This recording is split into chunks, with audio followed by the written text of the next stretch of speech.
DM G Krishnaiah हत्याकांड में लालू यादव एक साजिश के तहत आनंद मोहन जी को उसमें फंसाया था।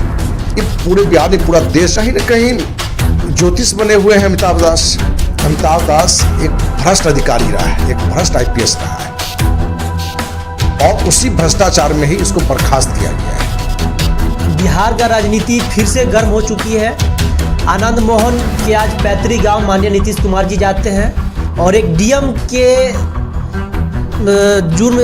हत्या करने के जुर्म में कहीं ना कहीं आनंद मोहन जी को 14 साल के जेल होता है। और अभी जो वर्तमान में पूर्व आईपीएस अमिताभ दास ने ये बड़ा आरोप लगा रहे हैं कि कहीं ना कहीं नीतीश कुमार जी एक अपराधी को बढ़ावा देते हैं। और हमारे साथ अभी धर्मेंद्र सिंह राठौर जी है जो कि क्षत्रिय सेवा महासंघ के राष्ट्रीय अध्यक्ष है। उनका क्या राय है जानते हैं। पूर्व सांसद आनंद मोहन जी जिस केस में जेल गए थे, फांसी की सजा दी गई थी, बाद में उसको आजीवन कारावास मिला गया था। बिहार नहीं बल्कि पूरे देश के लोग इस बात से वाकिफ हैं कि डीएम जी कृष्णैया हत्याकांड में वो 100% निर्दोष थे, क्योंकि जिस समय आक्रोशित हजारों की भीड़ ने उनकी हत्या की थी, उस समय घटनास्थल से आनंद मोहन जी 30-40 किलोमीटर दूरी पर थे। उस समय की जो राजनीतिक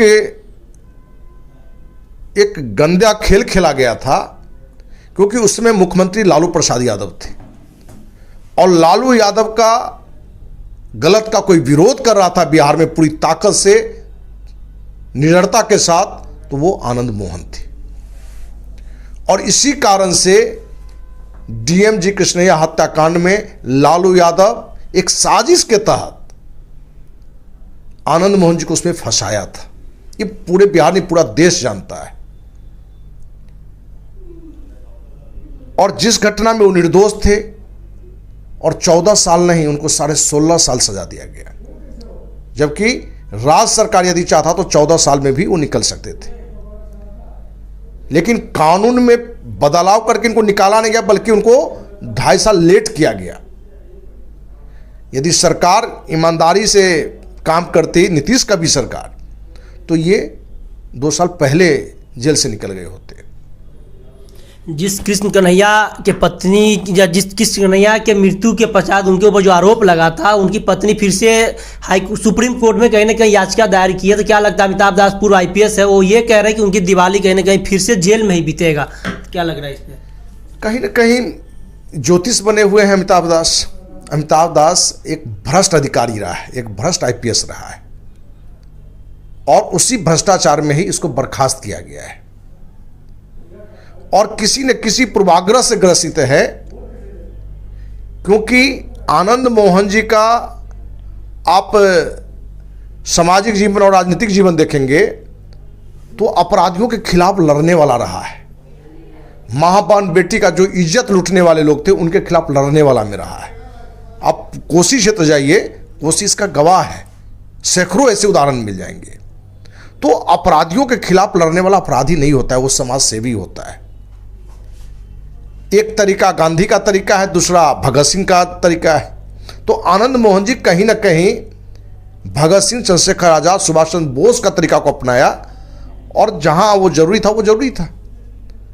तो हम आपके माध्यम से कहना चाहेंगे पूर्व आईपीएस अमिताभ दास को कि आप ऐसी बेतुकी बातें न करें, नहीं तो क्षत्रिय समाज का कोई भी कार्यकर्ता इसकी सजा आपको दे सकता है। क्योंकि एक निर्दोष व्यक्ति को एक तो साजिश के साथ जेल भेजा गया और जो समाज के लिए अपना त्याग करता रहा, क्योंकि आनंद मोहन चाहते तो मंत्री बनते, जेल में नहीं होते यदि लालू की चापलूसी करते तो। और जेल में दिवाली के बाद जाएंगे, लगता है सुप्रीम कोर्ट के जज से अमिताभ दास को रोज बात हो रहा हो या अमिताभ दास किसी साजिश के तहत कहीं जानकारी हो।